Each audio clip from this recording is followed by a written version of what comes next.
is being used as a replacement for animal therapy in nursing homes, which is really kind of awesome. So she builds planets on Earth, you guys.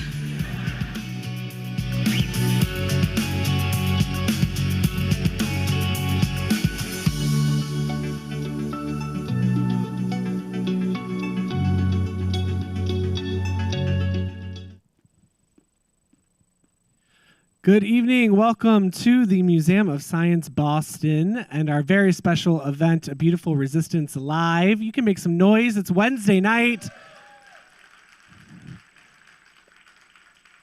I'm James Monroe. My pronouns are he, him. I am the senior producer of adult programs and theater experiences here at the museum. And it's my great pleasure once again to welcome you all to this incredible evening and this incredible event. It's so wonderful to see so many of you here with us in person. Thank you for coming out. And of course, a huge hello to all of our friends who are watching online at home. Thank you for tuning in wherever you are. And tonight we welcome back our dear friend, one of our most valued partners here at the museum, Jeneé Osterheldt. And we have had the great pleasure over the past couple of years of building a really strong relationship with Jeneé here at the museum, and have had the honor of producing these live A Beautiful Resistance events. I believe this is our third or fourth. I'm amazed every time she agrees to come back, and we're thrilled to have her here tonight, kicking off our summer lineup. And really exciting news, she's already agreed to do this again in our fall season and our winter-spring season. So we have one full year of A Beautiful Resistance Live here at the Museum of Science, which is really exciting. And more information on that coming soon, but in the meantime, tonight she is here with a brand new 𝗕𝗲𝘂𝘂𝗁 edition celebrating the month of June and, of course, Pride Month. One of the things I love most about Jeneé is through her work and through ABR, she is consistently amplifying all voices of everyone, including the 𝗕𝗲𝘂𝗁𝗂𝘁+ community every day, 365 days a year, not just during Pride Month in June. And that's something that we try to do through our programming here as well at the museum. It's so important. However, as a member of our local community, myself, this is a really special moment to be able to share this space with Jeneé and the incredible lineup of leaders and voices that she's invited to join the stage tonight. I can't wait for you to meet all of them. So thank you to Jeneé, thank you to all of our special guests, and thank you all for being here. And tonight, like I said, is just the start of our summer season. We have a great lineup all summer long, basically every week, a different event or experience, including a really special night of storytelling in collaboration with the Portraits of Pride photo exhibition that's running all month long in City Hall Plaza, and the world premiere of a new theater piece, Crown of Times, which is really exciting, and so much more. So I encourage you to check out that lineup by going to our website at mos.org/adults, or you can pick up our season mailer on your way out tonight as well. Now, after the main program tonight, all of our guests on stage with Jeneé will have a chance to take questions from all of you. So whether you're at home or here in person, you can submit a question at any time by pulling out your smartphone and going to slido.com, SLIDO.com, and enter the code A Beautiful Resistance, all one word, just as it appears on the screen here. If you're here in person, we also will pull out 2 microphones, put one in each aisle, and we encourage you at that time to come down and ask your question out loud as well if you're able to. And then for those who are here, again, we invite you to join us for an after party right down in the Blue Wing. We have an incredible set from DJ Slick Vick. Yes, and all of our guests will be sticking around. They want to continue the conversation with you. So that is a lot. We are going to jump right in. Now it's my great pleasure. Please make some noise for your hosts tonight, the culture columnist for Boston Globe, and of course, the creator of A Beautiful Resistance. Give it up to Jeneé Osterheldt. I used to walk into the room, head down, I don't walk, now I float on this club. They hanging on and they ghost down my cup. Float on my floor. Hit the van. I don't step, I don't walk, I don't dance, I just float. How y'all doing? Y'all feeling good? Y'all looking good. Y'all feeling hella proud? Hella proud. A Beautiful Resistance was created to hold space for Black joy, for Black lives, and other folks of color too. And we all know when I say Black joy matters and Black lives matter, it means all Black lives, LGBTQIA lives, femme lives, everybody, period. This means a lot to me to be back at the museum. I think James was right. This is our 4th time if we count Ghetto Gastro. as a beautiful resistance, but we've been doing this for a couple of years beyond a beautiful resistance. And we're gearing up for season 3 of ABR, which is so special to me to be able to do this 3 years later. And I just want to open up tonight by sharing a Black love story with you. So I'm going to cue that up, and then I'll be back to introduce you to some very special friends of mine. That's it. I love you guys. Y'all look beautiful.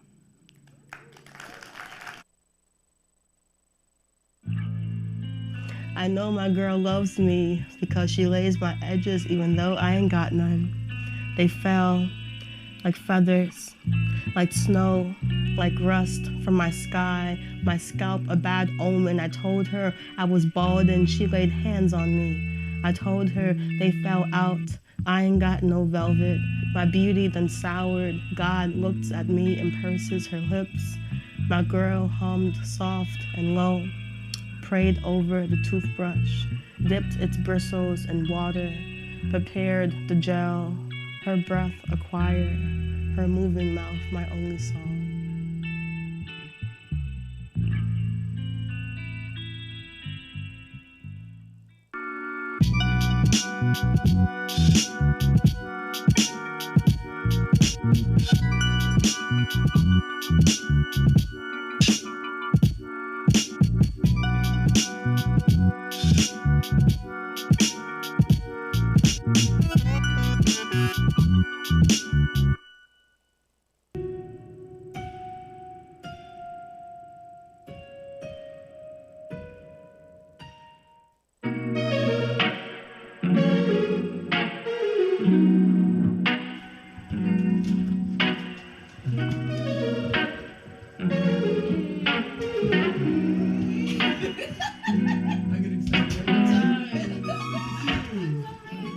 Tell me about when you first met.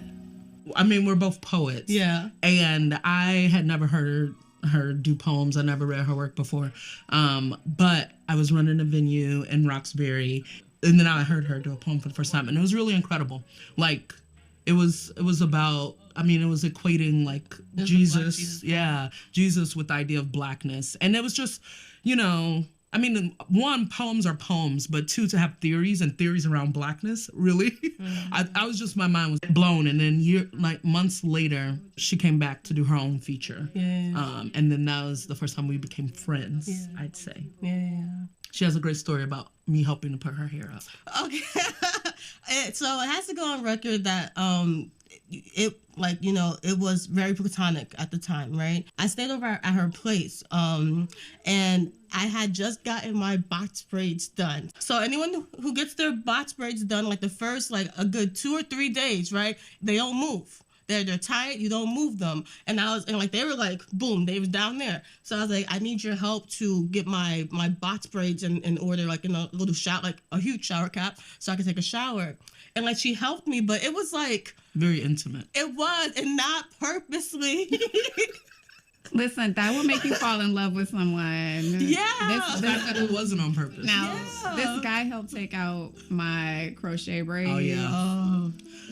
And I think I still love him a little bit. Like, it's real. It's super something with the hair is something else.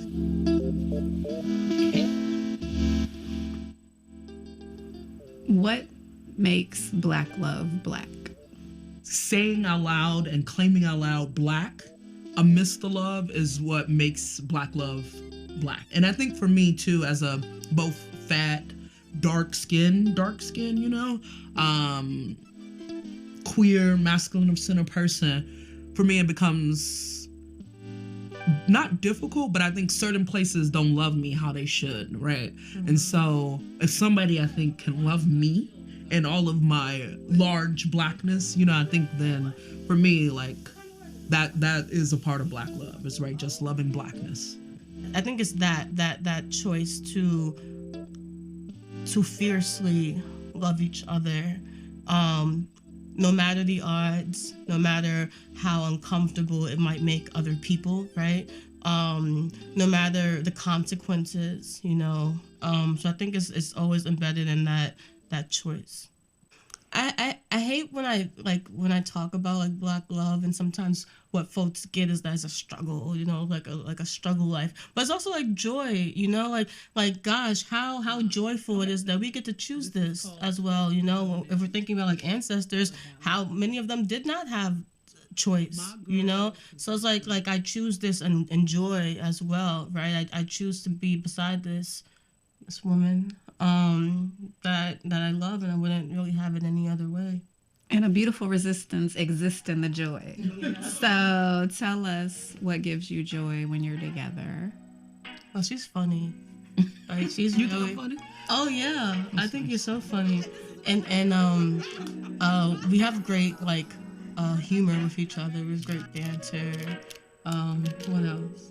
I'll say one of our good friends says that we end homophobia, but that we move through the world and we're just so cute that nobody could be homophobic, you know? Yeah. And while whether or not I think that's true and whether or not I think that's too much of a heavy lift, yeah. I do love practicing fashion with this person. I think it's so much fun. I love traveling. I love eating good food. I like literally going out and just being excellent. Yeah. You can keep that. Okay. And like this? Yep. When did you know you wanted Crystal to be your wife, and what were the qualities you were looking for in a wife? Sheesh. I don't mean to sound selfish, but I think you just love me so well. And so I told her this yesterday or maybe 2 days ago, but she's my safe space, you know? I can really I'm gonna try not to cry now, you know? But, you know, I feel like I can just be soft in a really nice way and be vulnerable and be my weird, awkward, sometimes incorrect and wrong self. And the love feels very unconditional. And then also she just makes me demand things that I deserve. My girl positioned for a twerk session. Knees bent, hands below the thigh, tongue out, head turned to look at her body's procession. She in tune, breath in, breasts hang, hips freshen. She slow wind, post waistline to a beat bled for her, ungilt the knees for the session. I consider love to be the ultimate language of liberation, or liberation to be the ultimate love language. So I've been thinking a lot about Martin Luther King and Coretta Scott King, and what we're embracing when we say, you know, love and liberation must always be together. You cannot have justice without love. So how do you guys feel about love as a radical tool of the revolution? I understand it as the key and the tool for achieving not equality, not, you know, I don't know what I'm reaching towards exactly. I don't know what as at the end of the revolution, but I know that it absolutely requires some kind of understanding that everybody's human at the very least. And I feel like when we are in a perpetual state of war, a perpetual state of oppression and fighting, you know, for the revolution, we lose sight of what is on the other side. So it's important to always center that love, because it helps you center what you're fighting for. Love equates freedom for me. And it's also yes, this is why I am fighting the good fight. This is why I'm fighting against oppression, because at the end of this, hopefully, you know, if we ever reach it, or if we reach it in increments, we will reach some kind of freedom through this love that we are envisioning for ourselves.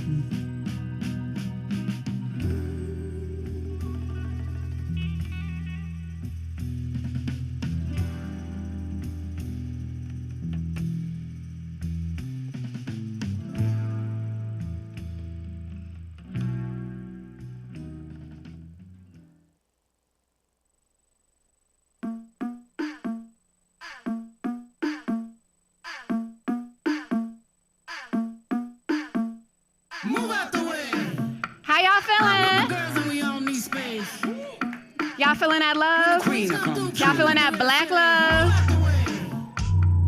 I don't think y'all feeling it. Y'all know it's Hump Day Wednesday. Nah, I'm playing. So this is what we do at A Beautiful Resistance. First season was very much about place and taking space. Second season was very much about walking in your purpose and what it means to really be in your dream in real life. And throughout Black History Month, as we gear up to season 3, we're walking into a space of celebrating Black love unconditionally, Black love in all of its multitudes and nuances, not just romantic love, but Black love, period. So that was a look at what's to come and what has been. With every episode, we also have a written story, a Q&A. We always do an ABR playlist. You can find us on Instagram at @ABeautifulResistance and also at the Boston Globe, bostonglobe.com/abeautifulresistance.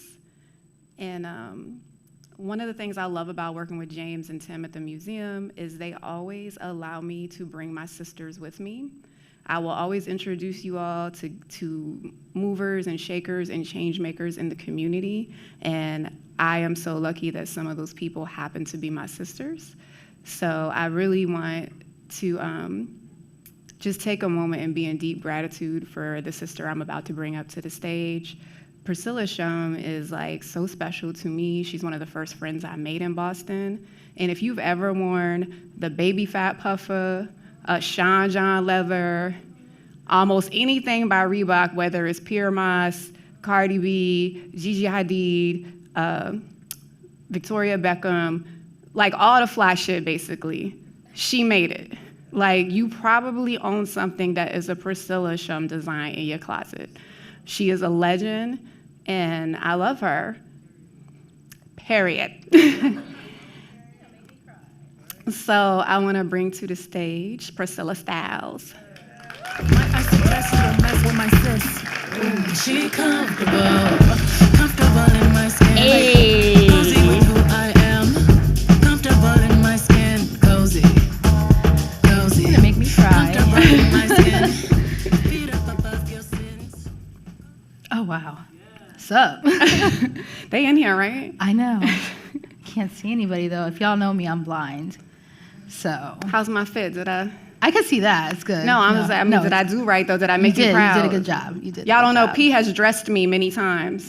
So whenever I don't consult her, I got to make sure she approves. I'm going to sit here. I don't reach the floor, so it's going to look kind of awkward. You don't remember the first time we came here and the whole time I was in that one chair and my feet Yeah, were... your feet were like all the way up here. I mean, that's my feet everywhere, so I don't even know where to put them right now. What's your earliest memory of fashion? Oh, wow. For me, it was my parents. So my dad is Chinese. I remember him having this fro because he used to get his hair permed. He used to wear silk shirts that were like unbuttoned to like the middle with like bell bottoms and blazers. So, and these Ferragamo like shoes that had like the little tassels on them. And then my mom, she used to wear a lot of sequins and a lot of glitter. So that's like really my first memory of fashion. And then my grandma, who's from China, she used to wear all the Chinese outfits, like the cheongsams and the qigongs and stuff like that. So, yeah. And your mom's Puerto Rican? Yes, my mom's Puerto Rican. Can you talk a little bit about kind of that fusion and being from both Miami and Brooklyn and how it really shaped the way you look at fashion as a tool? I mean, growing up between Miami, Brooklyn, Puerto Rico, even Hong Kong, you know, like you see so many different cultures, so many different types of fashion, you know, like in Miami, I remember people, it's so hot over there, you know, people barely wore clothes. Then you come to New York and people are like completely covered. You go to Hong Kong and it's like a whole bunch of different types of clothing over there. And then, you know, in Puerto Rico, it's just like an island, so it's just super relaxed, but it's influenced a lot of what I've done and who I am, so. When did you start to actually design? Officially or like, you know, when I used to get in trouble? When you used to get in trouble? Okay, I was probably like around 10. I used to take my mom's clothes and be like, oh, it's gonna look better like this, cut. So I started like that. She'd be like, hi, what are you doing? I'd be like, but Ma, it looks better. So around that time, I think I was just playing around with that. It was a way for me to express myself, like the way that I dressed and sometimes how I didn't want to look like everyone else, like I was just like, no. I remember growing up, and it was when I went to school in Florida, it was like in the suburbs, and then growing up in New York, you see so like such a different type of like community and type of people, and it's like I don't really look like any of these people, so how can I not draw attention to myself, but kind of still feel like I'm trying to say something, but yeah, so maybe around 10, but officially probably like 18 when I went to school. Yeah, you went to FIT. I did. I dropped out though. I did. I went there actually on a marketing like degree, and then my textile teacher was like, "You doodle too much in class. I think you need to go change your major." I can't remember his name, and I say this all the time. Like I'm hoping that like he hears me one day, but like I would love to say thank you to him. But yeah. He helped push you into your purpose. He did, and then I dropped out. And then, and then I enrolled back in school in Miami. I finished there. How did the Baby Fat Sean John come to be? Oh my goodness. So Baby Fat was my first job out of like my internship. So I interned for FUBU and Mecca and Aniche and all that. And my first assistant designer position was with Baby Fat, and then everybody quit. So it was just me.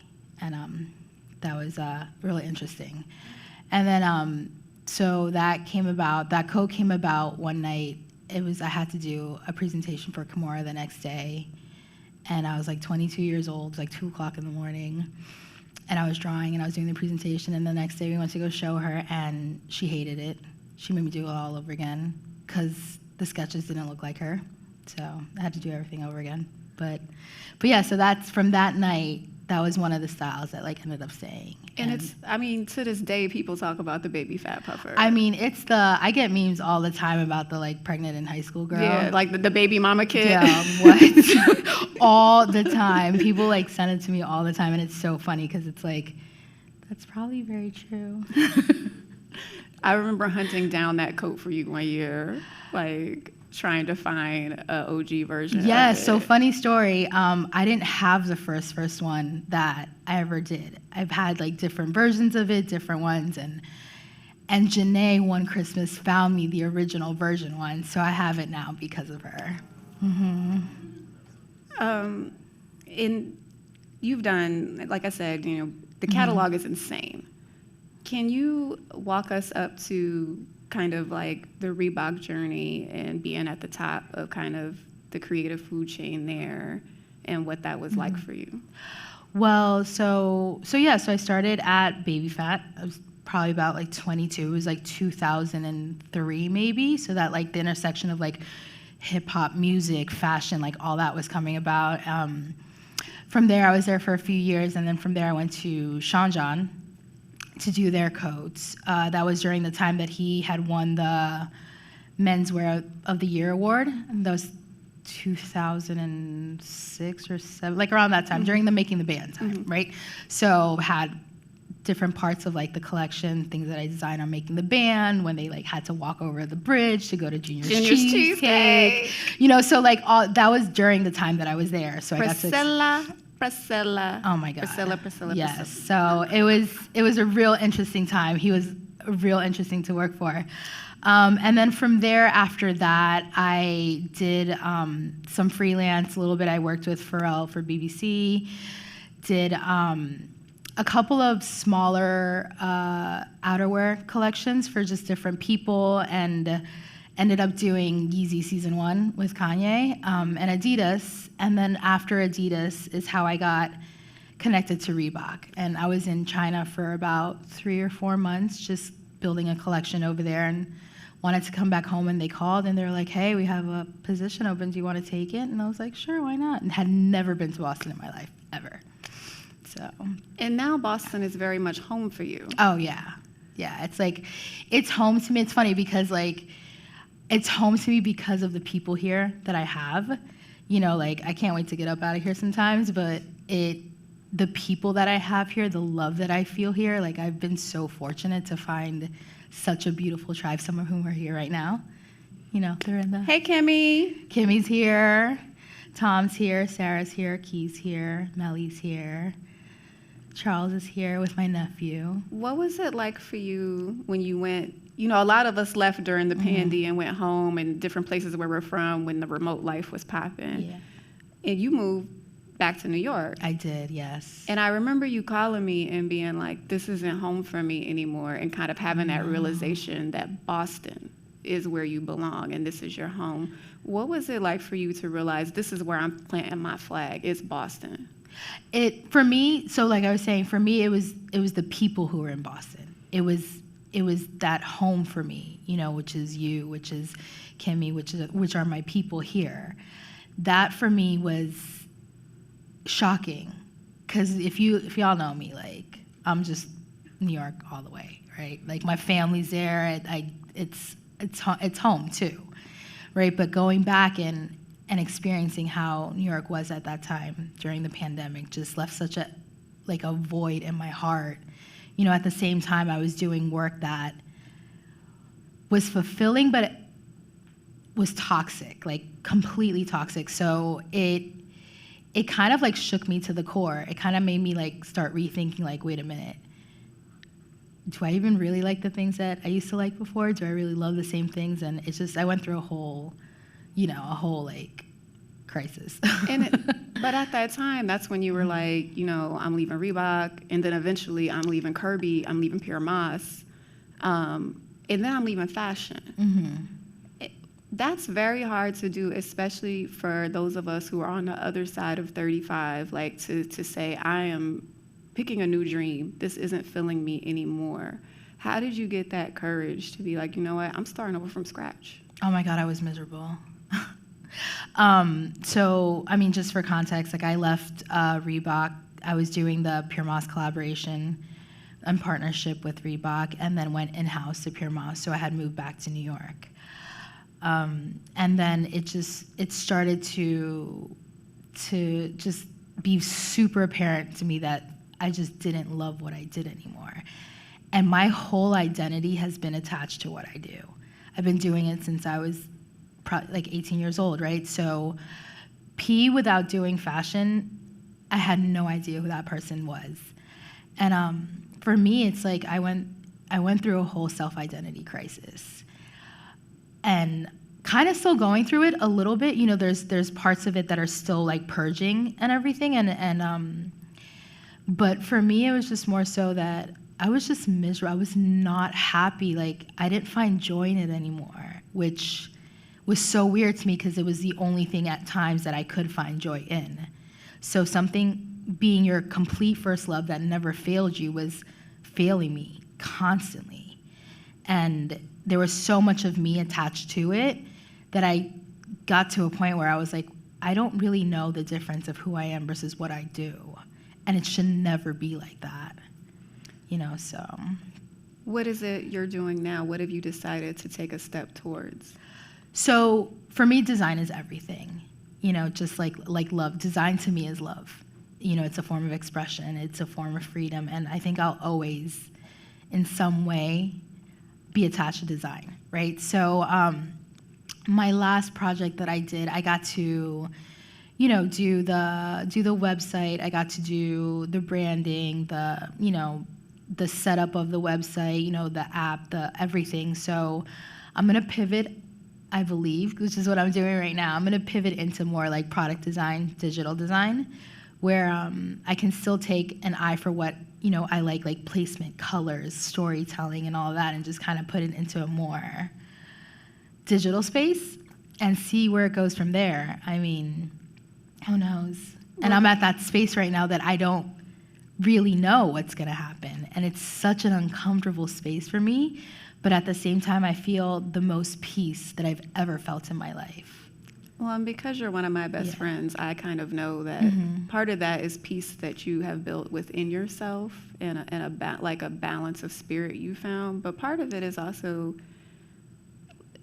romantically, you're the happiest I've ever seen you, and the most joyful I've ever seen you. And I remember when we became friends 5 years ago, talking about relationships and dating and how hard it is. And you would say to me, I just love women. But you weren't dating women at the time. And you said you were recalling a relationship you had, and you had said, but I don't like people to know about that Yeah. because you felt judgment around it. And now you have gotten to a place of comfort and truth where it's like, no, I'm in love.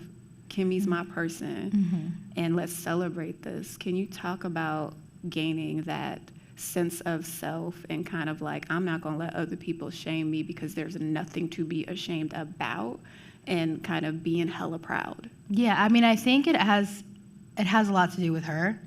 You know, she's been a blessing in my life, and like, for me, love is everything. Love is a nutrient, right? It heals you. It brings freedom. It can have the power to bring people from all over together, right? So for me, like, being in a space where love is freedom and love is that nutrient has been extremely healing.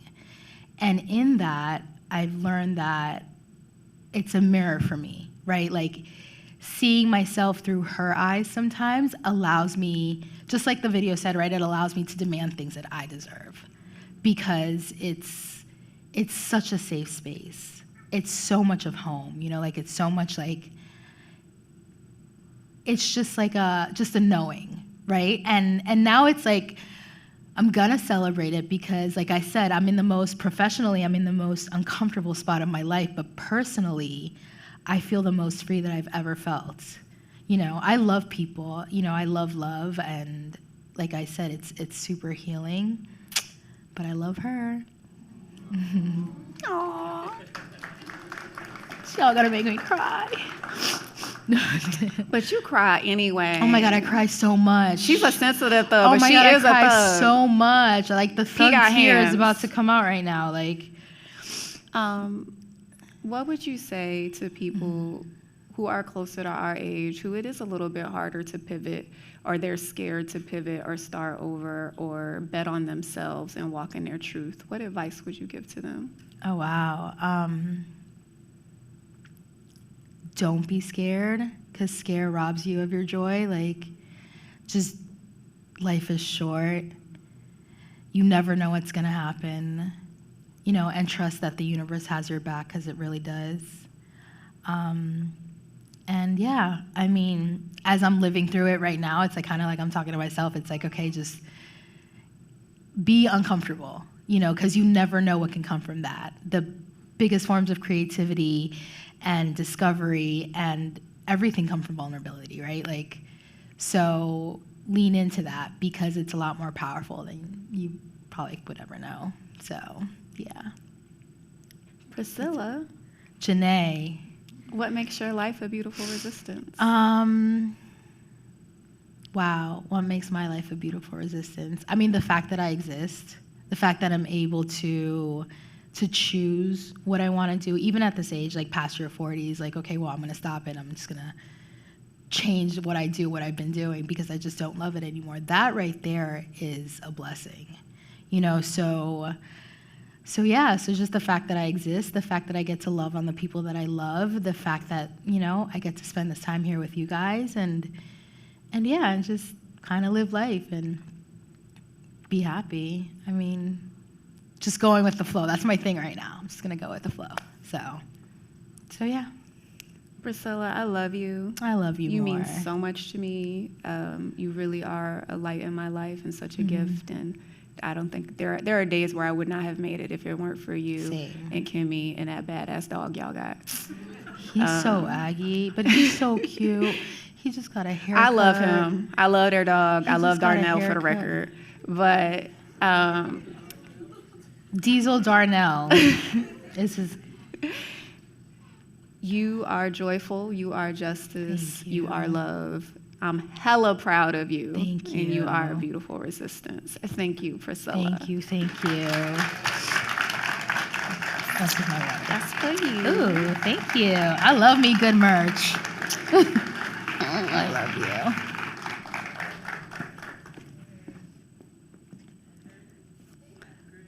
I'm not crying. Y'all crying.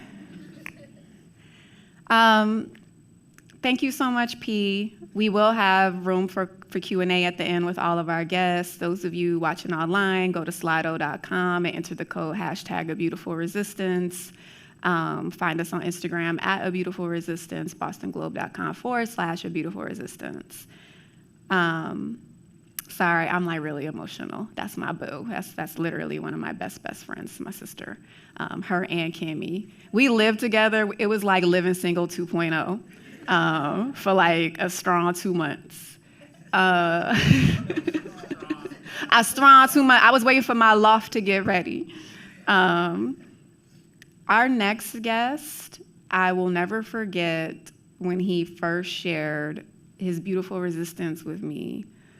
And I remember reading it and thinking, I have to blow this out. It can't just live on Instagram. Like, I wanted to blow it out bigger and put it on the microsite because it was so vulnerable and tender and poetic and beautiful. And it was as beautiful in spirit and in writing as he is physically beautiful. And Sean Cunningham is a photographer, a visual storyteller, a videographer, a space maker. He's really doing what I call creative justice work. And I'm so happy that he agreed to be with me tonight and share this space with me. So please welcome Sean to the stage.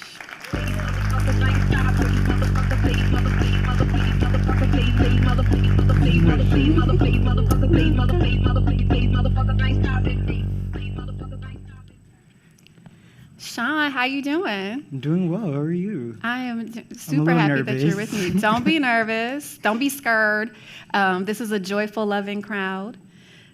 This is a safe space, and we're not going to hurt you here. What is your earliest memory of the camera? My earliest memory, I think it was about like 3, and I had a Polaroid, and I have a picture of me holding it, just like back at my mom, who was holding a camera. So you went from that moment to now you're making videos, you're doing portraiture, full-on like art show level photography. Thank you. Before we even go any further, I want y'all to see a little peek at what Sean does. Can we cue? Normally we show ABR videos here, but this is special, and I want to show y'all what Sean does. Within the U.S. and drag performers and drag venues, if you're not aware, they're trying to ban us from doing this, what we do, what we live for, and what we do for entertainment. As an openly Black trans woman, I have to say that it takes a team to really keep everybody together. You know, behind closed doors, it's been really hard, as, you know, Dorian said, with the government. So thank you so much for coming. And not only that, they're also trying to ban the visibility that we have acquired throughout the years and the actual exposure that we have given to the form, the art, and also transgender women. And we can come here and celebrate queer people at a safer space. Show up for queer people. If you're an ally, show up for your queer people. Because, bitch, we still have to come in here and turn it out for you, and we love you for that, okay? 20-40-80 out the trap, hit it with the rap, put it on the map, then we right back. Call me when you wanna get 20 Montana with the racks, IBP on my bag, double G's on my dash. Nigga, I'm bad. I'm bad. When you wanna get, well, you can't get no higher than this. No, 'cause love don't get no higher. I'm gonna go one Sunday. Than this. No. Grind, boy, you know I grind. When I pull up these jeans, you're mine. You're mine. When I step on the scene, they can't wait to back it up. Your ex still a dope, but it ain't crack enough. I'm supplying my man, I'm in demand. Soon as I land, just know I roll with them goons. In case you start acting familiar, this kind of love, big business, whole slab. Boy, you can't get no higher.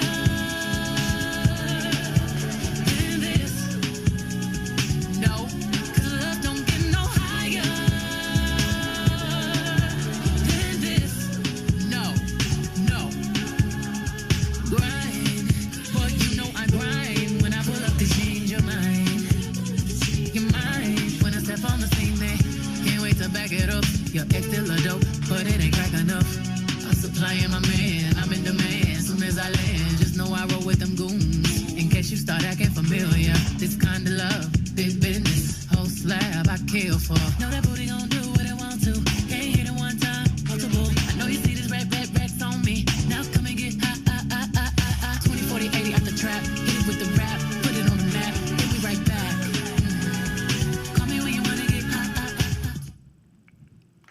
they eat every time. These are Sean's photographs that you'll see in the background as we talk. The category is slated. How did you start to dabble in video? Yeah, so I started doing video for my godmother. Her name's 𝗕𝗲𝘃𝗃𝗁𝗃𝗃𝗁, and her dad's Peter Tosh. So I had just left college. I dropped out too. And she was starting to go on tour, and she just needed someone. And I've always been into cameras, so when the opportunity was there, I kind of just took it, and I would just travel with her and film her do live speeches. And what was it about the camera that kept you coming back? Not just video, but just the camera that brought you in, that inspired you? Yeah, so I've always been into like geometry, composition, and there's something about being able to freeze a moment forever that has always compelled me. And I have an obsession with like beauty. So I would say that's what keeps me coming back. Just like, it's very satisfying to be able to craft a moment and then freeze it forever. It's something you would never be able to get back. How do you define beauty? Beauty, that's something that I've definitely been critical of myself lately, because I feel like as a photographer, I have a lot of responsibility when it comes to beauty, because just based off of the standards that are set for all of us, I just feel that I have to be a little more critical about it. But I think beauty really comes from, what's inside. I feel like all of my best work has come from people that I've actually had relationships with. So yeah, I definitely say it's people's spirits that I find beautiful. So when I think about, I have a real passion around photography and visual storytelling. I think about Frederick Douglass all the time. Like Frederick Douglass and his work and Gordon Parks' work is a large part of what informed me even creating A Beautiful Resistance, because it's not by accident that Frederick Douglass is the most photographed man. He really understood the power of portraiture in the intersection of vision and justice, as Sarah Lewis would say. He was very intentional about what it would mean to craft these certain images of dignity and Black intellect in front of a camera, and how that would be a narrative shift and a space claiming for us in the fullness of our humanity. Right. And I look at your work often, like your Instagram page is one of my favorites. Tell the people where to find you. You can find me at Shaun Toney, ShaunTony. And I feel like much of what you're doing with your work, both portraiture and now into short film, is this kind of creative corrective justice work as far as space reclamation for people of color, period, but especially for queer folk. Can you talk about the intentional way in which you've been using your camera? Right, so there's a common misconception that there aren't any Black people in Boston, and that's like, I went to school in Atlanta for a little bit, so they were really surprised that there was a vibrant Black community here. So I felt like through my work, I would specifically target Black people and people of color in the best light. And then I also feel like for queer, there's not a lot of queer representation for people of color, and I don't think there's enough advocacy for trans and femme specifically. So being able to be a part of Drag Tease, Tiago's the owner, he's here right now. Hi, Tiago. He's kept me booked and busy, but being able to show up there every Sunday and just kind of hone my skills in to represent them in the best light, because they put work into what they do. And I'm sure there's plenty of other spaces that are great as well, but nobody knows about it because they're not captured. So I know the importance of visual communication and being able to show up, showcase them in their best light, and use my skills to share that with the world. And tell everybody where drag tees is and what time on Sunday so Yeah, we can yeah, support yeah. Tiago and everybody. Yeah, so Drag Tees is every Sunday, 11 a.m. to 2 p.m., and it's at Game On every Sunday There we go. in Fenway.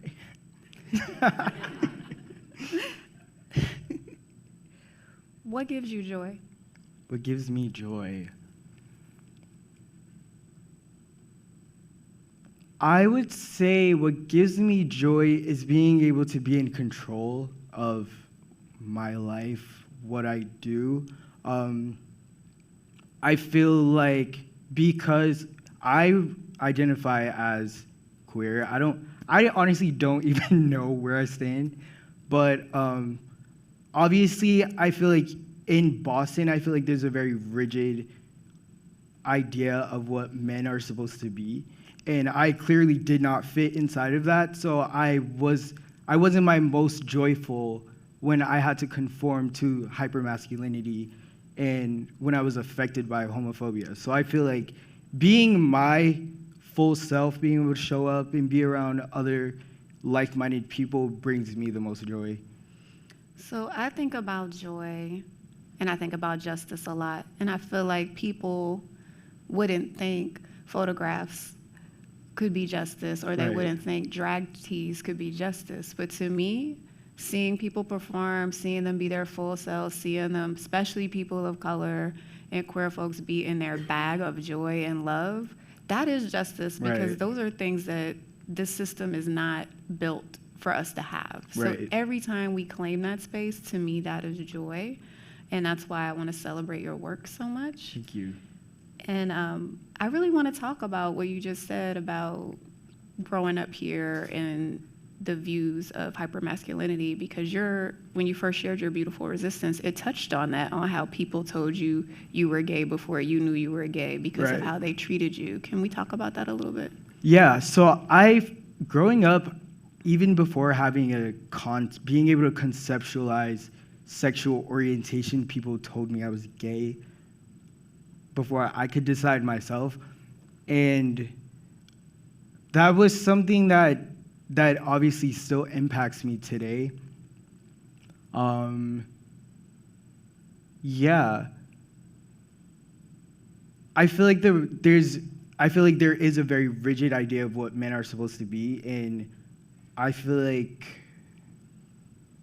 I don't care that much. Like, I don't think too much about it. It doesn't impact how I interact with people, but it's something that impacts how people perceive me. So it's something I've had to be kind of hyper vigilant about, and just aware of any space that I'm in. And then yeah, that's local, but even in our country right now, there's a lot of propaganda kind of to demonize queer folk, trans folk. Hundreds of bills. Hundreds Not just of propaganda, but bills. like There's an active campaign. active political campaign against queer lives, and specifically trans lives. Right. That's disproportionately killing trans women of color, but killing queer folks, period. So we really do need to step up and not just say these lives matter, but be fighting for them and understand that our freedoms are intricately bound up within one another. And that's some of the work you've been doing to kind of amplify and put a megaphone to like the political arm of these portraits. Right. Because Boston is known for being a little more accepting legislatively. I feel like in my inner circle that doesn't always reflect that. Like in my family that didn't always reflect that. So just showcasing drag tees, I see it kind of as like challenging what's happening right now nationally. And then just being able to work with queer, I would say that majority of the people I work with are queer. And they're usually like really excited to work with me because they know that I'm not going to discriminate against them. Do you find, I want to talk a little bit about Atlanta and going outside of Boston. I love Atlanta. Because I love that you mentioned how they were like, oh my God, like you were an endangered species, Yeah. a Black person Yeah. from Boston. And, I always like to remind people, Boston is a quarter Black. Is a quarter Black, is 20% Latino, and we know if we count the nuances of identity, those numbers are higher. It's about 9% Asian. That makes us primarily a city made up of people of color. This is a city that is historically complicit in a narrative of whiteness. It is not a white city.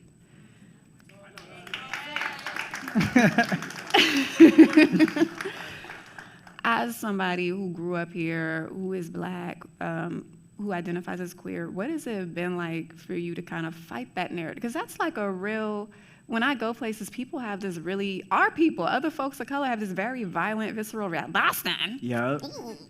And I'm always like, yeah. That's when I knew I was becoming a Bostonian, because I get real indignant about it. Like, yeah, Boston. Yeah. The Black of the Roxbury, what? You're. So what's that been like for you, having to kind of be like, yeah, and I'm hella proud too? Yeah, so I found it insane when I went to an HBCU. So when I told people I was from Boston, they'd be like, oh my God, like, you're from Boston? I heard they're so racist there. And I'm like, there's the KKK's headquarters is literally a couple cities over. And I don't think that like negates the microaggressive systemic racism that happens here, because it's very racist here.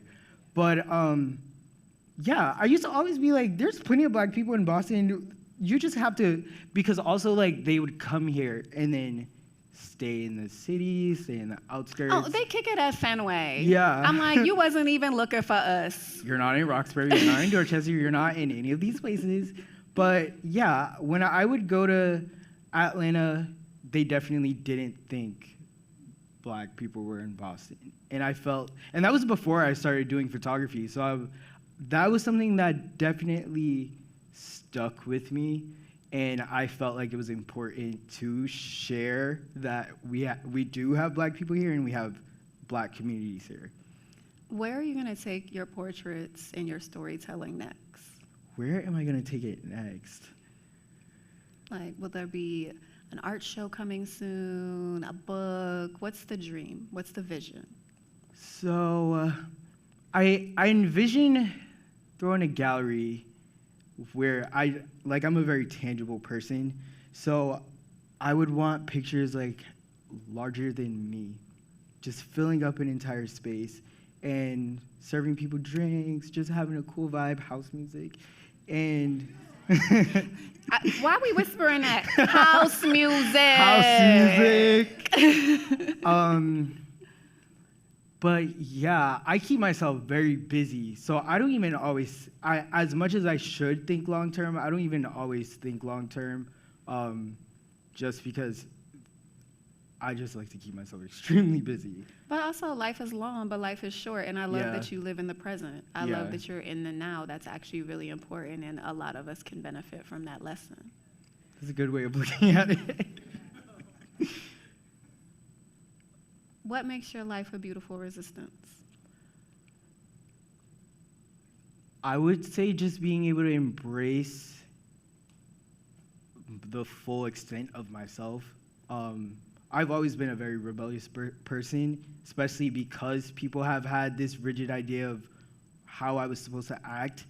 It kind of, as much as it bothers me still today, it also kind of made it very clear on where I stood with myself and what I wanted, what I didn't want. I knew I didn't want a prescriptive, get married, have kids, corporate. There's nothing wrong with that, but I didn't want that. And it was pushed on me really early, so it was easy for me to be like, I don't want that. I want to go against the grain a little. And yeah, I feel like everything about me is a resistance. Just being a queer Black man, being Black in Boston, there's so many factors. Well, everything about you is beautiful, too. Thank you. When I say hella proud, what do you think of? Hella proud.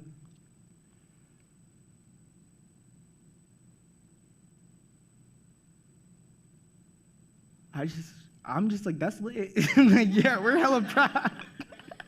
We are hella proud. Sean, I'm hella proud of you. Thank you. You are a beautiful resistance. Thank you for sharing this space with me. Thank and you we for will be having me. seeing that life-size gallery show in the near future. Large or extra large? Let's go with large. That's for you. Thank you. Thank you. Give me my hug.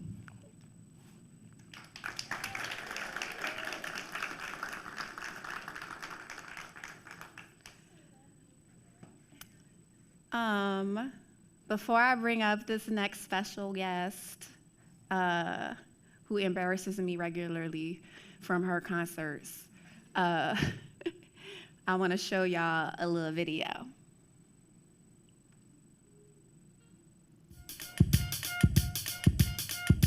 My name is Oompa, and my life is a beautiful resistance because I woke up today with breath in my body, because I'm loved, and because I love.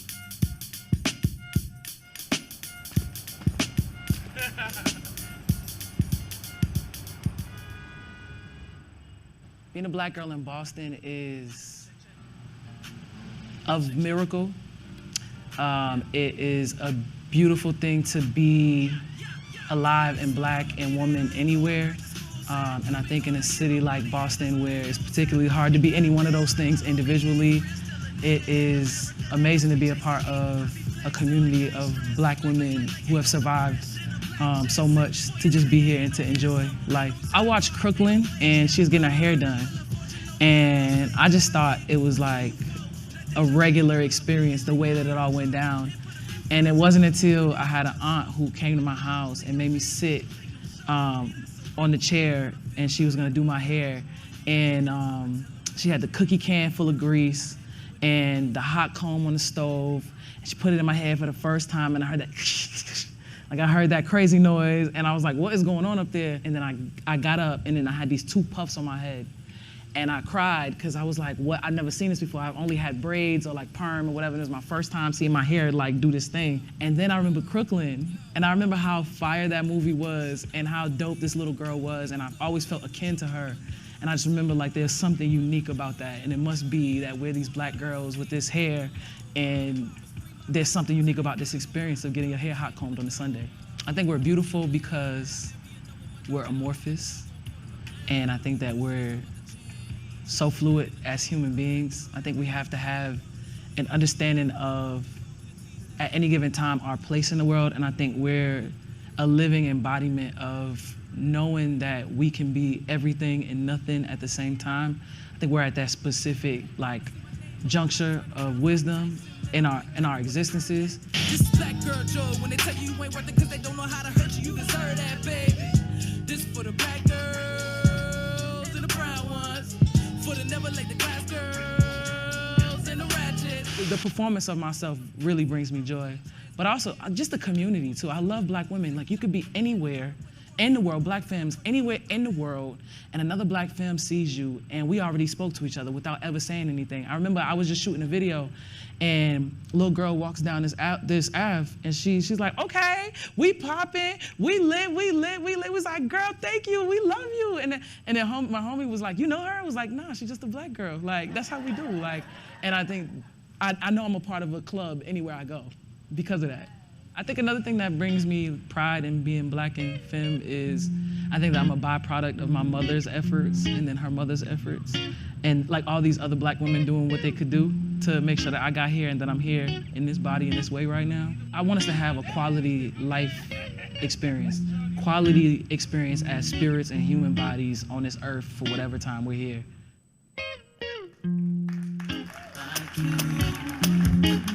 I just wanna be loved, I wanna be loved like you.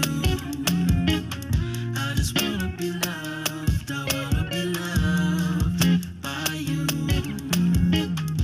I wanna be loved, I wanna be loved by you.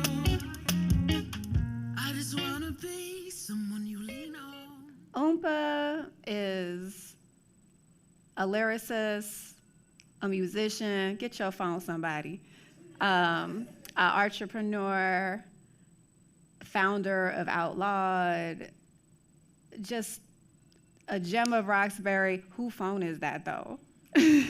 A gem of Roxbury and a Boston legend.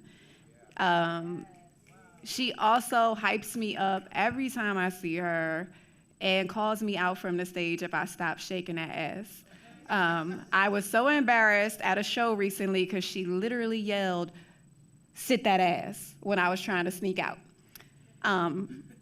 Because that's how Oompa does. And I love Oompa, and I hope she never changes. And I know that Boston can't keep you forever, but I also know you'll take us everywhere you go.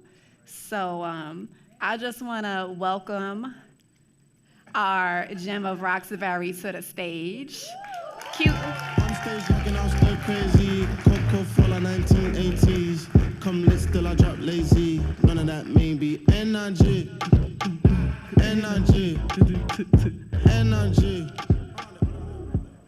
So you're gonna make me cry before we even say the first words of it, right? But I love you, Oompy. I love you more. Impossible. For a plain yellow pumpkin to be. No. You gonna sing to me? No, I'm not singing nothing. That's all. That's all. No, you said you was gonna serenade me today. I did not. Mm-hmm. Maybe in my spirit. Mm-mm. If we stare at each other long enough, I think serenation. Is serenation the word? Serenading. Serenaded? Yeah. What's your earliest memory of the mic? Well, I think it wasn't even a mic. My sister Nikki, rest her soul, she's who got me really into doing music and performing.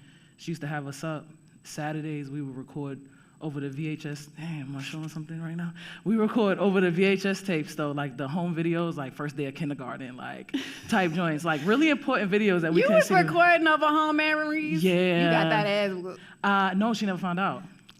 But yeah. Sorry to the gentle parents. Yeah, no. You know, my mother was not. And mine neither. Yeah, no, I'm better for it. I don't know. I got trauma. Yeah, me too. Hold on. I was like, trauma. I don't actually believe that. I wish I had that gentle parenting. Yeah, I need some gentle, but gentle reparenting. How about that? But nah, my sister used to have us up. We used to record like NSYNC and whatever was on HBO, Britney Spears, Bewitched, whatever they was doing on stage, we was doing. So my sister would have us up. We studying the tape. She got us with the broomstick.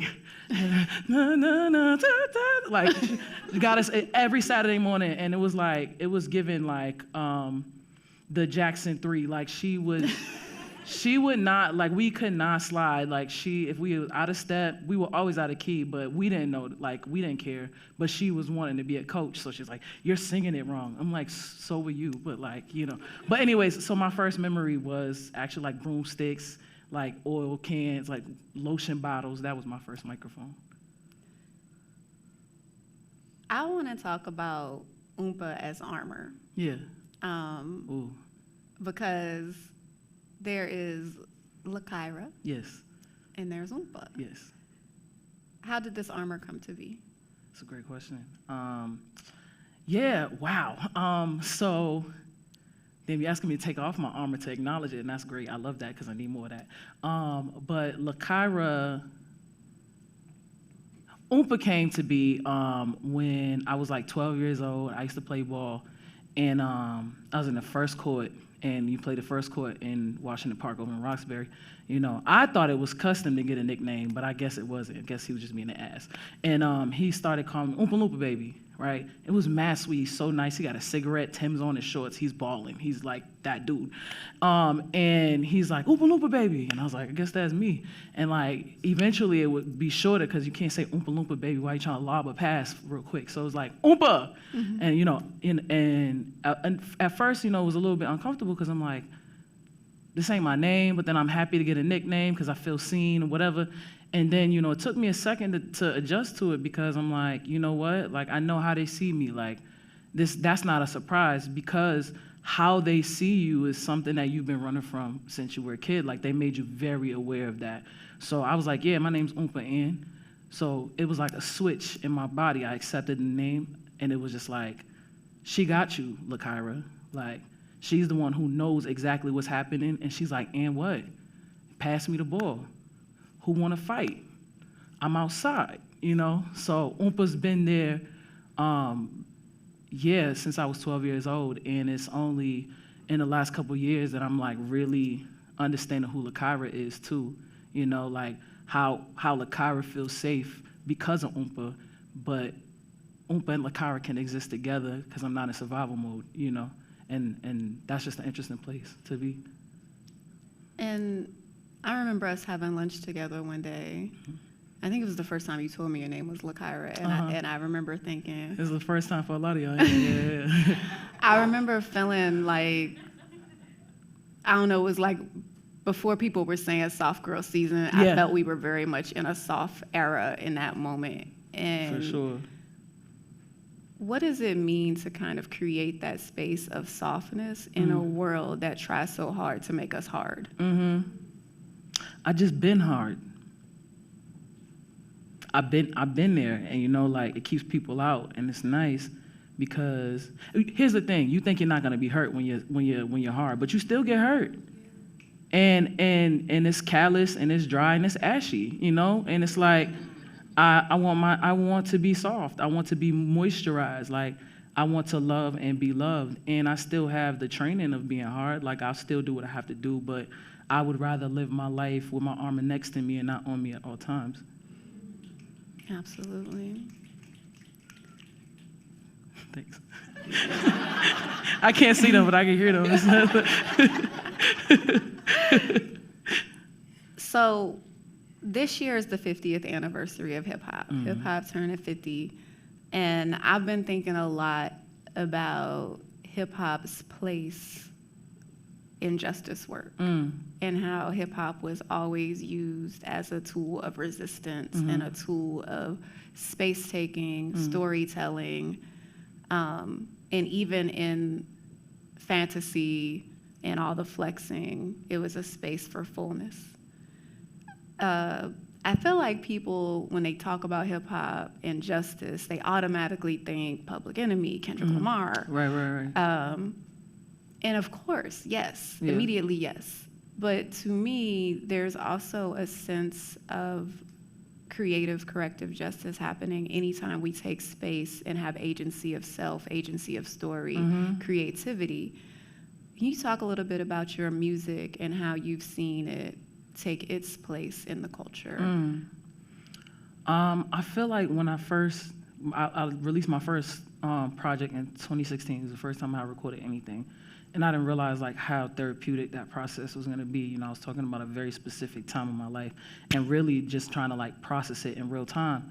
And so I wrote this project and it was really like received well in the city. And I'm like, okay, I'm understanding my place, like, you know, grief or anything like, so when I lost my mom, I just like experienced, I realized that, you know, how you experience loss and grief is impacted by all of the intersections of your existence, right? So if I lost my mom, it's different because I'm from Roxbury and because I'm a Black woman and because and we're poor. Like, there's a different kind of loss. So I was processing that in real time, and it was beautiful. So I carry on, and I make this album called 𝗕𝗲𝘃𝗁, and I was really trying to contextualize. I'm like, I am not just this trauma. Like, what is the full context? What are those intersections? How do we get there, right? So, you know, I take on this character 𝗕𝗲𝘃 from Set It Off, and I'm like, you know, how do I tell my story, her story? How do I give us another ending? It doesn't have to end in death for us. It didn't for me, and it doesn't for her. So I did that, and then what I started to notice was people kept identifying me as like conscious rapper or by queerness and Black and the hood and ghetto, and I'm like, yes, and, right? Like, yes, and my shit's hard. Like, let's talk about that. And then I was just like, you know what? Like, I took a risk. You know, 2020 happened, and for me, 2020, like when it first hit, I was like, okay. Saw like mad bread leave my my table at one time, and I was like, I don't know how I'm gonna do it.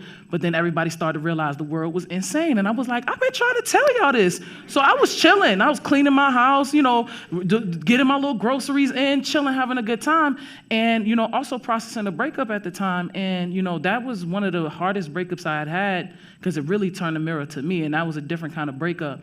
And at the end of that, I just felt so much joy. It was the most peace I ever had. Like, I started studying myself. I found a therapist after 6 years of searching. I was meditating, praying, reading on the regular, and just felt like a better person for it. And I wrote the album Unbothered because I was like, you know what? Like, I'm gonna take a risk. Like, I feel like I'm only identified by my trauma, right? So then what else is there for me? There's all this damn joy, you know? So Unbothered came to be. And I was thinking about, you know, I'm not actively here on a mission anymore, at least, to just be like serving, like, I don't know how to explain it. I'm not in here just like fighting a man as like through my music, right? But by virtue of existing, by virtue of caring less about what people have to say, and by virtue of being able to build a career for myself while being hella black and loud and ignorant as I want to be sometimes, and, you know, like, whatever it is, I'm building a career off of exactly what I said. Like, I'm designing my life and building a career out of it, and I think that in that way there's a resistance there. Yeah, and it... Did I say anything? Yes. Okay. Yeah. Many gems. Okay, great. There's this thing that happens, and we've spoken about this off stage. I feel like when people know your trauma, you know, like we both lost our mothers, and I remember losing my mom and the grief feeling so overwhelming because I came to the realization that I had been losing her my whole life by virtue of who she was and how she lived. Wow. And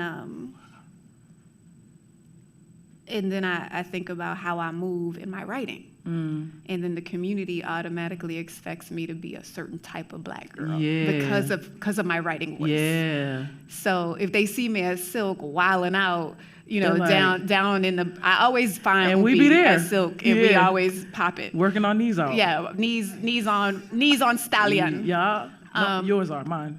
Meniscus tear. Yeah.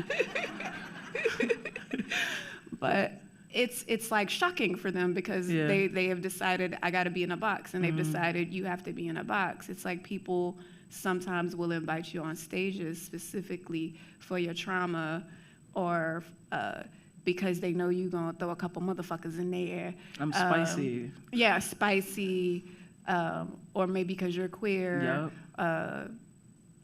Because they know I'm gonna say some real like anti-racist, blah blah blah blah blah. Yeah. How do you both show up for yourself authentically in your mission and your purpose, but also not allow them to treat you like a token in a Jenga pace? Yep. To your point about the queer like identity thing, it happens all the time, and I've been resistant to like do anything queer related. Like, and queer money is good money, okay? Like, but I for real, like when Pride rolls in June, I eat in June, okay? But I'm not doing really, and like I'm doing very few Pride things, and the reason for that is a lot of people ask me to leave my blackness home, and they ask me to leave Roxbury and Roxbury. And I don't feel comfortable with that no more, because here's the other thing, it's like 11 months out of the year, I'm still Oompa. 11 months out of the year, I'm still talented and still smart and still everything else. I don't have to undo the wrongs that you did to feel like I'm worth being here. I'm not interested in it. And also, like, who I have sex with is the least interesting thing about me. It's just interesting. But it's like, for me, queerness is a politics. So look at how I talk, look at how I walk, look at who I love, look at what I do. Like, that's my politic is queerness. Like, everybody has the right to exist as they exist. And how I uphold people is like true to that. That's queerness for me. Not who, like, I don't really care about that. And that's not for everybody, right? Like, I'm out here, I will, for my friends, the rainbow, I will do whatever we gotta do, like sprinkles, whatever, I'm here. I will march in Pride, I'm doing all of it because I'm riding, but that's not how I want to, I don't wanna put my first foot out there as that, because I just think that there's so many ways that people miss who I am as a person. Absolutely. And I'm not even that gay. Like, okay, sorry, real quick. This pisses me off. Okay, and I'm gonna come back. Reel me in. I'm gonna come back. I'm not, this is amazing, keep going. Okay, so this is what really pisses me off, okay? You're like. But explain to me the measuring stick. How does it go? Like, is it like? It depends. Like, what's today, Wednesday? I'm definitely like men for me right here is right here today because I'm definitely the pride energy must be kicking in because I'm like, yes, please. But for me, I'm like, I'll make a song or I'll be in an interview and they'll be like, lesbian. And I'm like, dog, no. Stud, absolutely not. Like, all these other things. And I'm like, have you been listening? Like, I will go on dates with men and they're like, so, you like men? Dog, how much we gotta do for you to understand this? And it's like, people wanna, like, as many things, people rarely see me with a partner, but they're still gonna call me a lesbian. But you won't even call me, like, dumb for being with a guy. Like, you won't call me anything. Like, just, like, why do we keep doing this? So it's like people are just like, oh, lesbian Oompa, and I'm like, where is she? Because she's not here. This is not her, you know? So it pisses me off. Okay, that's it. In my years of knowing you, I just never thought to describe you that way. I just never thought to be like, oh, yeah, lesbian Oompa. It's like lesbian Oompa. Oompa, the lesbian. Yeah. Like, imagine walking in the room, dun, dun, dun, dun, lesbian. Like, it's just not interesting. But also, you choose to see me. And that's the difference. I love you. I love you. Wait, so is the Jeneé Monáe video like at the top? Which one? Lipstick Lover, duh. Oh, you know. I love Jeneé Monáe, but it didn't really do it for me. Dang, just dang. All right, you like. Okay, let me. You know what? She might have made it for the straights. She might have. But okay, here's the thing. I appreciated seeing her go that hard, and like having her position and like having her stature and going that hard. For me, I was like, you could have done it like that, and like and it was. But no, seriously, it was like. I don't want to say it, but I did enjoy it, but I wasn't like. I was honestly just making a joke, but I do want to. But I don't know. But I actually do want to. Speaking of Jeneé Monáe, yeah. Who I love her music very much, but I want to talk about where she's at now in her music and what it means for Black people, especially Black women and femmes and them, to hold space for pleasure. We talk a lot about Black joy, we talk about love, but pleasure is a different thing. Okay. And, I brought up that video in part because I wanted to talk about what that means for us to create space for pleasure. How do you create space for pleasure? Are we eye-gazing again? I was like, no, I think a lot of, like, when I'm thinking about pleasure and the way that I'm thinking about it, I'm also just like thinking about all the parts, like the softness, like all the work I'm doing is softness and vulnerability, because I think like for me, pleasure, there's levels, and I want to access all the levels.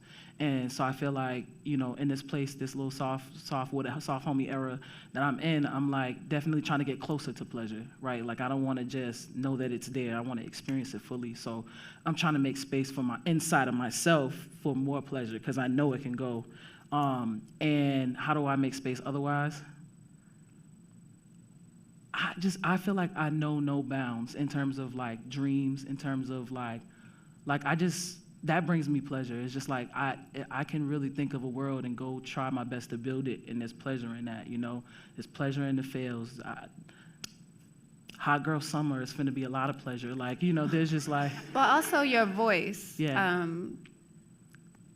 Oompa don't like that I'm about to go here, but whatever. You've been singing more. Oh, God. And it is so steeped in pleasure. Like you sing in the key of something steamy. And it's like shea butter and myrrh and like desire coming out of your voice. And you started to tease us with it in your stories. You won't ever really fully put it on your feed. No, and I delete it on the story too. Yeah, you delete it a lot. I'm always I've literally texted Oompa and been like, where did that song go? Send me that video now. Yeah. I want to know more about this. Okay. Oh, you thought I was going I ain't do you like that because I was trying to get you to actually sing to me. Yeah, okay. Sing? Sing to me. No, but tell me about how you've been I feel like, okay, here's the thing. maybe I can sing. I don't like. I'm still trying to come to terms with that. It actually makes me more nervous than anything. Performing, talking in front of anything, it makes me the most nervous. And I think it's because I enjoy R&B music, I enjoy soul music, I enjoy funk so much that my favorite artists of all time, Aretha, Whitney, and Beyonce, in that order. So it's like, how can you ever open your mouth and call yourself a singer after that? You know, like, but I still have been trying to do it because it brings me so much joy. When I'm in the shower, I lose track of time because I'm singing. You know what I mean? And like, it took a while for me to just be like, you're doing what you can do, like, and that's it. Like, that's all you can do, but like, that's everything that you can do at the same time. So I just now like put on the track. If it feels good, I'm gonna do it. I'm gonna put it out, you know, and I'll send it to 10 friends, and then they'll tell me I'm off key, and I go fix it. And I'll spend, you know, I just did a little 𝗟𝗲𝘃𝗁 cover, like, Through the Fire, and Tay was like, my best friend was like, you should try that again. And I'm like, sent her another video. She went quiet. The next day I was like, yo, she was like, yeah, this wasn't my favorite one. Can you do this? Like, play it on the piano and see where you are. So I did that. I could show you on my phone just how many hours I spent just learning it on the keyboard and trying to get it, and it's just for me. Nobody has to see it, but it brought me so much joy. I didn't do work, I didn't do anything. It was just me and that. So. Well, the 𝗟𝗲 cover brought me joy, and then you denied me. Christ. See, you see how small I got just now? But you be talking that big talk on my messages. Yo, the big talk is there, but when it comes to singing, we not walking.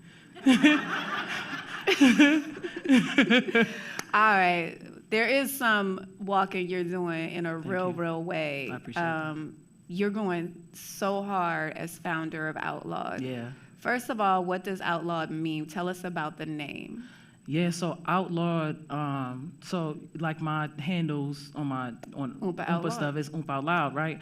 And that was just given to me like one of those things. And I was like, I really like that. I don't really know if it's corny or not, but it's mine. So here it is. And I just think about how, you know, one, we always talk about how there's no industry here.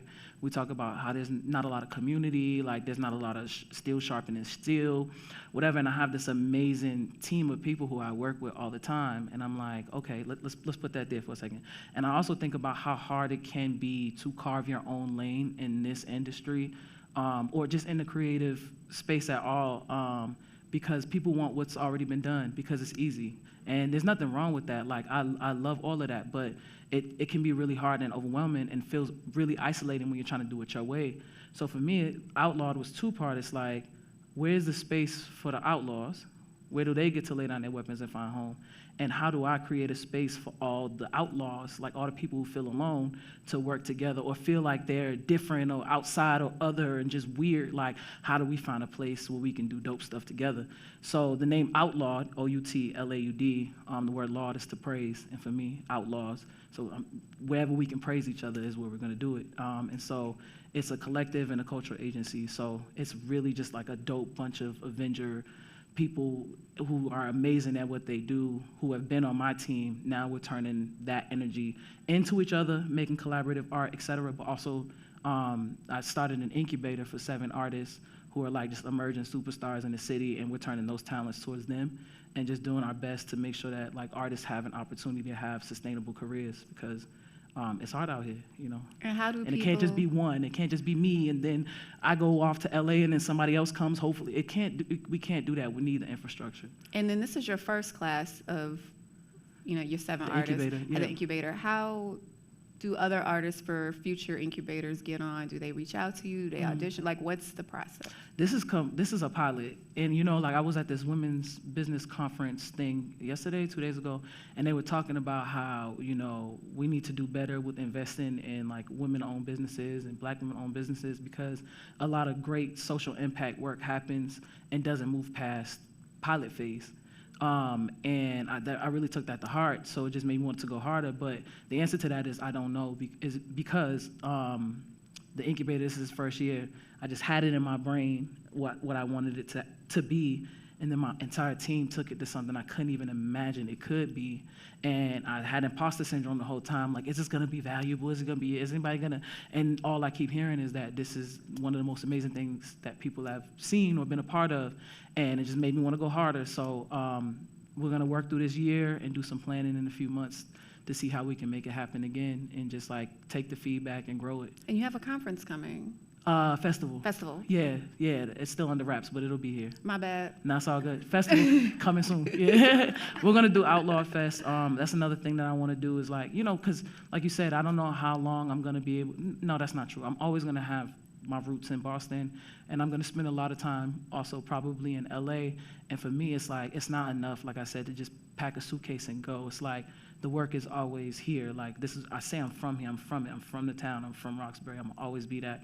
So what am I building that's gonna last, one, beyond me, after me, before me, and while I'm away, that I can always come home to? So the incubator and growing that alongside the collective, but then this festival, we don't have any festivals like the one I'm imagining, with Black people looking all crazy, running free, doing what they wanna do, seeing fire national acts on stage, and lots of local billing at the same time, like really paying artists to do what they love to do. So I'm looking forward to it. I'm excited for you and OJ and Oh, Thurland OJ, and Marley. Colin, Cy, Yes. D-Phrase, Tay, Flossie, Name them. John Brick, Taylor. Don't get in trouble. I'm trying. Saturn. Oh, Saturn with the makeup. Yeah, and she's been the project manager too. She's been. I need that Saturn. Yeah, beat. let me know. I'll hook it up. Thank you. Yeah. I know that you are going to be making that West Coast trek, but you'll always keep a foot in Roxbury because that's very much part of your heart. When I say hella proud in Roxbury, what does that mean to you? Like hella proud in Roxbury. I think that what I want is there's always been a beauty about being from Roxbury that even before I can understand what it meant. And I think that Roxbury, not just me, but me being able to leverage enough to give Roxbury its true flowers and, to also be able to cultivate something special there. I want Roxbury to say Roxbury's proud of me, and I want to be able to look at Roxbury like, look at you go, you beautiful girl. Like, So for me, when that happens, as it happens, and whenever it does, in the future and now, that makes me hella proud. We are already proud of you. Thank you. I appreciate that.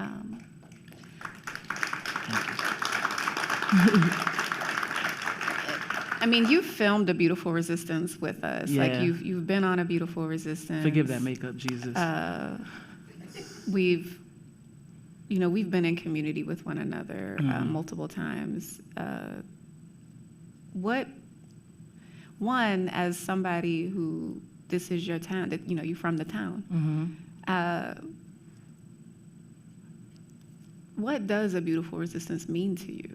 I'm asking your question a little different because I've been curious about that. What does my beautiful resistance mean to me? It's so funny because you always know you're gonna ask this question, but you just never know what you're gonna say when it comes. But I feel like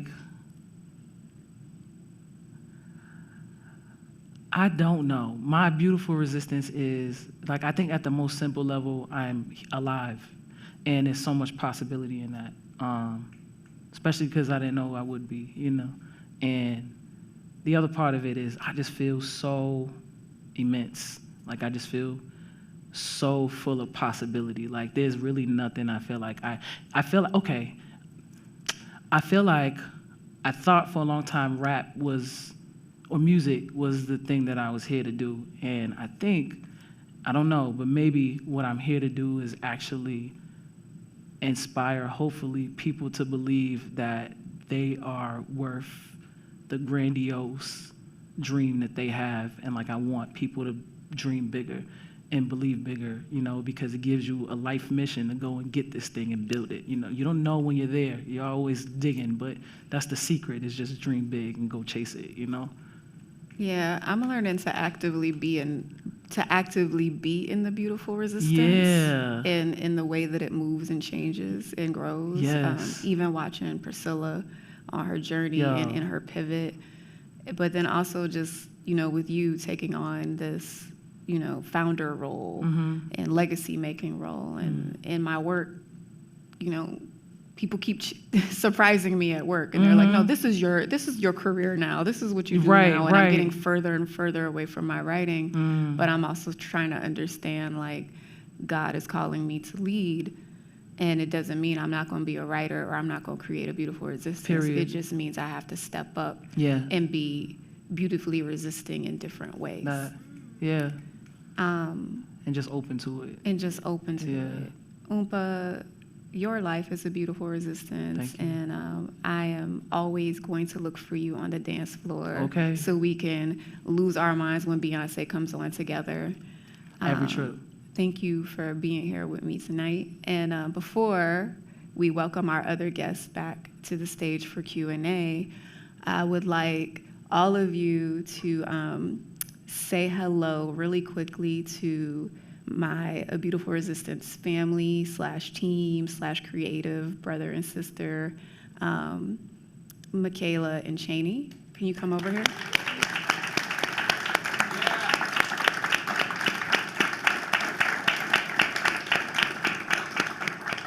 Yeah.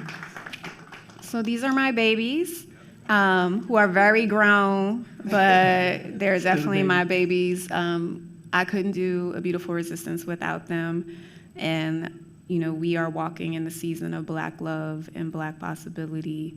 And season 3 is going to start to roll out around Juneteenth. It'll be coming out every 2 weeks. Like I said, it consists of a short film, a long story, a Q&A, a playlist, Instagram as often as you want.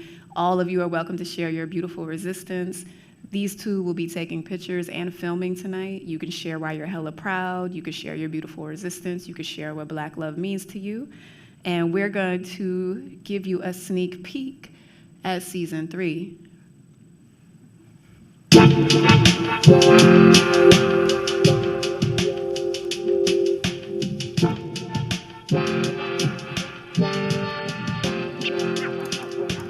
It doesn't matter who's standing next to you. That's what Black love is. That's my guy right here. Now I wouldn't trade him for the world. It is fluid. It can be between friends. It can be between family. Black is beautiful. Who I am is beautiful. Who we are as a people, as a community and a culture is beautiful. People will say, you work with your sister? And I'm like, I can't even imagine my life without my sister. What are you talking about? The show is about love. It's about precision. It's about claiming space.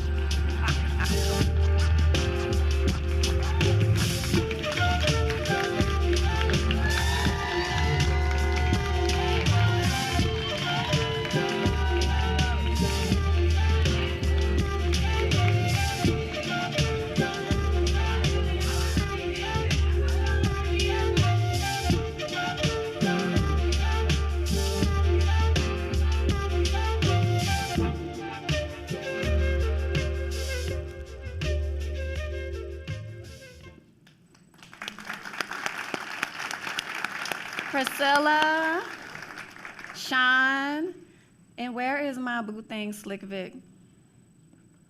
Hiding. Oh, there she go. That's for you. Oh, thank you. So good. So good. Thank you. Cause, thank you. I know, you gotta go. She gonna go get the music ready so we can have drinks and food and things. It's getting late, it's 9:15. But get close to me so they can hear you through my face mic. Okay. What makes your life a beautiful resistance? I would say my life is a beautiful resistance because I show up unapologetically me, no matter the space, especially in a very male-dominated world. You know, the way I love, the way I show joy through music and try to uplift people through music. Thank you. Visionary vibe curator. You'll see her out there. Let's go. So it's getting late. It's Wednesday. We got a drink. We gonna have music, little bites out there in the reception area. We don't have time for a lot of questions, but if you have questions, can I see hands real quick? This is your one and only chance because we gonna go get some drinks and eat and dance. Right here, right here. That's 2. Is there any more? I can't see. We're gonna take okay, 3. We're gonna take these quick questions and that's it. Each of you can come to the mic real quick.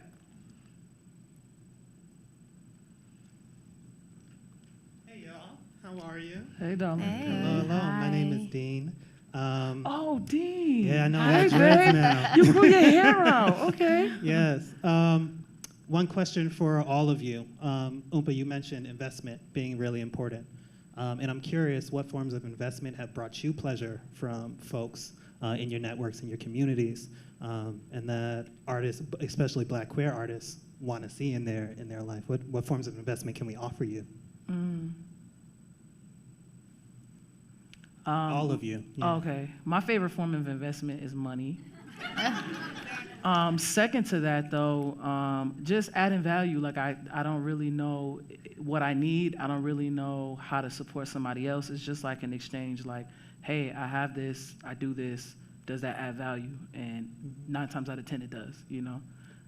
So I think that's the biggest investment. And then the third is telling people about the things you believe in. Because, like, if that's me, then somebody else knows because of you and trusts that.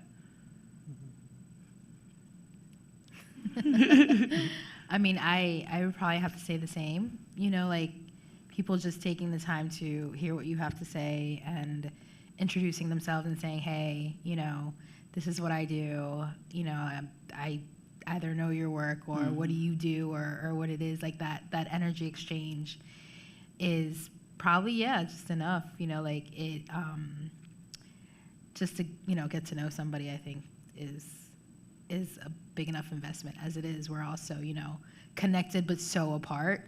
So to just come up and say, hey, what's up? You know, like, my name is so-and-so, you're dope, and then just that exchange right there, I think is ill. Yeah, I can definitely agree. I'm an earth sign, so money as well. Yeah, for sure. I also, you said my favorite form of investment? Or that brings you pleasure, or like an investment that made you feel good in the past, anything. Okay, yeah. So I actually worked with a lot of new models who want to get signed, and something that I like to do is do their comp cards for them, and it's gotten a lot of people signed. So I feel like sometimes if people don't fit that beauty standard, it's hard to get signed to agencies, but like, I don't discriminate. You can be short, you can be anything, and it's gotten people signed. So investing in upcoming models is something that I love doing. Thank you. That's dope. Time, money, love for me. Time, money, love. Yeah. Next question. I think Sean touched on my question a little bit. In all of your industries, everyone up there, how do you, in your beautiful resistance or in your work, push the boundaries, right? All of your industries have different standards, right? You all have a particular sound, a particular look, you know what I mean? So, like, how in your work for yourself and for the folks you work with, do you push those boundaries, if you do? Or do you see yourself pushing those boundaries in the future? Yeah, I've actually been called out before working with someone. They asked me if I would even be capable of working with them, because when they looked in my portfolio, they didn't see themselves. And like, that was an opportunity for me to not get defensive and actually like listen to them. So I've been thinking a lot about how I can, if somebody does look into my portfolio, they can see themselves. But also just like knowing in the fashion industry and model industry, there's not a lot of short people, there's not a lot of Black people. There's a very specific body type in mind. And I think I've worked with a good range of people to combat that.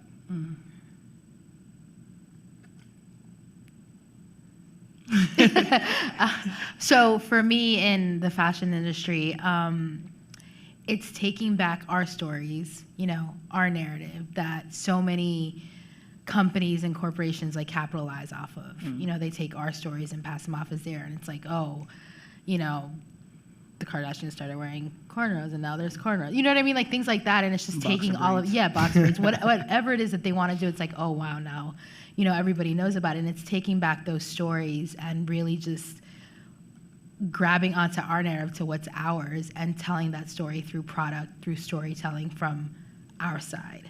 So that for me is the biggest form of resistance, saying no, like, you can't have this. like this is ours. So. I think inside of myself, I just want to know, like, I guess I just wonder how weird it could really get. I just keep trying to figure out who I am and live in that. And I think that in itself sometimes is pushing the boundary, just like figuring out who you are today, which self of you is most true, and like living in that. And what was I gonna say, how do you do that in your work? Oh, like I feel like Outlawed, like this thing that I'm trying to build is like all about that, which also brings me to answer your real question. The last pleasure investment that I got was 12 people who are incredible at what they do for less money than they would otherwise accept, completely poured their hearts out for me for the last 2 weeks for this vision. Didn't even know what it was. They were just like, we got you, did it, and made a miracle of it. So, yeah. For me, it would be showing up to the newsroom as 100% myself at all times. I don't do that code switching shit. I'm me at all times. They know what they gonna get. They know I'm probably gonna say motherfucker at the meeting. I created a beautiful resistance, which in itself was a resistance at a place like the Boston Globe. And I hold space for other people. I don't have to like you. I just have to love you. It has to serve the work. It has to serve the people. I'll fight for you. And our last and final question before we go get these drinks. I don't have Did to you get like scared? You're not asking it no more? It might have been me twice. Oh, was it you twice? We good? Real quick.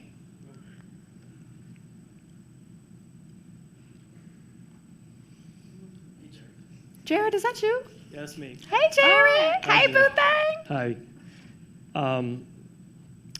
I'm in mourning today. That's why I'm wearing funeral clothes. I buried my friend who was shot and killed on Columbia Road in my beloved Dorchester, my beloved home. And I wasn't going to come today. I'm 3 for 3, by the way, Jeneé, for Beautiful Resistance at the Museum of Science. But I'm so glad I'm here, and I don't have a question. I just have gratitude and love and appreciation for all of you being here, speaking your truth, showing up as your true, unapologetic, authentic selves. Just the love, the black joy, supporting you and your work and what your sisters do, what your brothers do, what your siblings do. This community is a magical, hopeful thing, and I just love my city even more because of this, because of you, because of us. And I just want to offer that to you today because that gave me life and grace on a hard day. Here? Jared, can you please come here?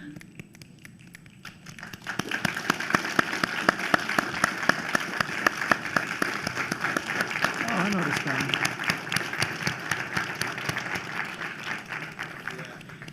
Thank you all so much. Each and every one of you is a beautiful resistance. I'm hella proud of you. I hope you're hella proud of yourselves. Let's eat, let's drink, let's get this music on and be hella proud together. You ain't gotta go, you just gotta move on to the reception area. Thank you, James. Where are you? Do you wanna close it out? No, he don't. Okay. Mwah. Love you. I gave up. Can't